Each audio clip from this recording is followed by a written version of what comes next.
All right, let's jump right in. When most of us think about the Bible, we see a collection of different stories, some laws, some poems, and letters. But what if I told you there's actually one big story woven through all of it? A single, epic mission that's been unfolding for thousands of years. And get this, it's a story that you and I are actually a part of. So today, let's trace that golden thread, the one that connects everything from Genesis all the way to right now. And we're not just talking about a church program or some new ministry initiative. This is way bigger. Think of it like a grand, unfolding drama. It's an ancient story that is still being written today.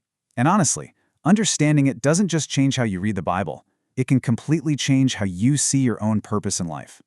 So where does this whole thing even begin? A lot of people might think, oh, it starts in the New Testament, with Jesus. But the truth is, it starts way, way back at the very beginning.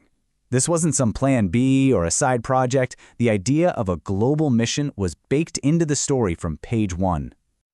Okay, so this right here, this is the why behind the entire story. This is the foundation for everything else we're going to talk about.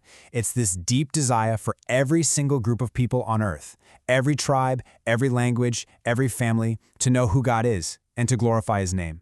Not just some, but all. And you can see this thread pulled consistently right through the scriptures. It all kicks off with a promise to one man, Abraham. He wasn't blessed just for his own sake. He was blessed so that all families on earth could be blessed through him. Then, fast forward a few generations, and you have the prophets acting as this constant reminder, always calling Israel back to its original global purpose. Then, boom, Jesus arrives on the scene and turns that promise and reminder into a direct command for his followers. And finally, you get the Apostle Paul, who becomes the ultimate pioneer, taking that command and running with it to the ends of the known world. See the pattern? Promise, reminder, command, pioneer. The story has always been moving outward, toward the people who haven't heard. So that's the ancient blueprint. But, somewhere along the way, for centuries even, a lot of the church kind of lost the plot. It really took a few key figures in more recent history to come along and help pull back the curtain, helping us all rediscover this central storyline.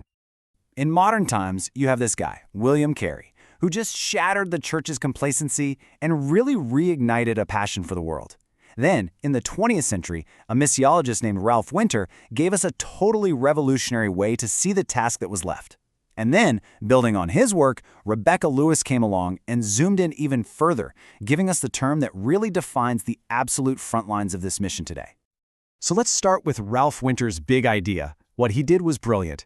He got the church to stop asking, are there Christians in that country, and start asking a much better question. Is there a healthy, growing church for every people group? He put a spotlight on these entire ethnic and language groups that had no witnessing church in their midst. He called them the unreached. But then, Rebecca Lewis urged us to look even closer. She identified what she called frontier people groups. Now, these aren't just unreached, they're the most unreached. We're talking about people groups with basically zero believers, and almost no one is even there trying to start a church. They are completely, totally isolated from the story. And understanding that distinction, the difference between unreached and frontier, well, that's absolutely critical because it reveals a massive challenge that we're facing in the story right now, today. 2 billion people. Just let that number sink in for a second. That's more than the entire population of the world back in 1930. Today, 2 billion individuals belong to these frontier people groups, and they are living with practically zero access to the message of Jesus. And it's so important we get what no access really means. This isn't about people who have heard the gospel and said, no thanks. We are talking about entire communities where no one has ever, not even once, heard the name of Jesus from someone who actually follows him. They don't have the opportunity to choose because the story has never even reached them. And this chart, wow, it just lays it all out, doesn't it? It's what's known as the Great Imbalance. The research shows that something like 90% of all Christian missionaries are working among people groups who already have a church. And when you look at the funding, it's even worse. Some estimate that less than 1% is actually directed toward the frontier, to those 2 billion people with no access at all. But, and this is a really hopeful but, the story isn't over. A shift is happening. There's a new generation that's waking up to this imbalance, and mission strategy is getting smarter, more focused. Instead of being overwhelmed by thousands of groups, the focus is narrowing to a few hundred key mega frontier people groups. These are large, influential groups that, if they were reached, could unlock entire regions. And all of this brings this epic, historical narrative right to our doorstep, right to the present day. And more than that, it brings it directly to you. Now you might be thinking, this is amazing, but it's for, super Christians or full-time missionaries. But if this whole storyline shows us anything, it's that this mission has always been for everybody. So that question on the screen, that's not for somebody else. That one's for you.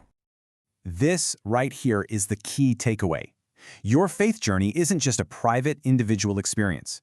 The moment you said yes to Jesus, you were brought into a story that started with Abraham, that flowed through Jesus, that was carried by Paul, and that has now, in this moment, arrived right at your doorstep.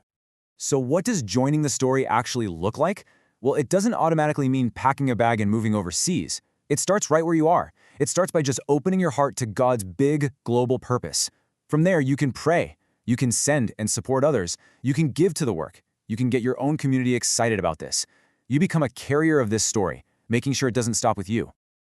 Ultimately, we have to remember where it all came from. It's His story. But He's entrusted it to us. It's become our mission. And that big collective mission becomes a deeply personal invitation. Your calling.